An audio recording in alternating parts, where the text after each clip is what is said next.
Okay guys, rumah ni betul-betul menghadap Masjid Putra. Tak tahulah kalau ada rumah yang boleh bagi lagi dekat daripada ni. Jom kita tengok. Inilah dia, Semidi dekat Precinct 8 Putrajaya, Yara Twin Villa. Semidi yang rasa ala-ala resort gitu. Semidi ni pun just beside walkway ke arah Tasik. Very convenient. Kalau korang tengok, Semidi ni memang lebar. Siap ada exclusive passage terus ke arah pintu. 4 kereta boleh parking kat tengah, dengan walkway straight terus ke arah dapur untuk hantar barang basah. Senang kerja kita.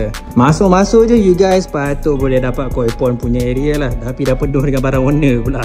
Dekat bawah ni ada bilik tetamu dengan tandas just in front of each other. Ini keluasan bilik tetamu, tapi maaf lah barang warna banyak sikit. And this will be your living area. Terus menghadap Tasik dengan balcony yang luas ni. Kat dining pun boleh dapat sliding door yang mahala ke arah Tasik juga to get the same view. Keluasan balcony ni pun memang puas hati. Dengan kita pun lagi tinggi daripada walkway sebelah. Rasa macam resort lah. Menghala ke arah kitchen ni is where you guys boleh dapat the maid's room yang menghala ke arah bawah. And dari bawah ni pun boleh akses ke arah Tasik kat sebelah.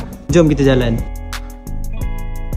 View sini sebenarnya cantik guys. Boleh nampak Masjid Putra sekali. Tapi terhalang lah dengan pokok. Tapi jangan risau, waktu malam bila Masjid Putra ni berlampu, memang nampak cantik lah. Dekat first floor boleh dapat 3 bilik dengan tandas sendiri, lengkap dengan living area kat sini. Ruang double volume ni pun memang sangat membantu untuk bagi ruang ni rasa lebih luas.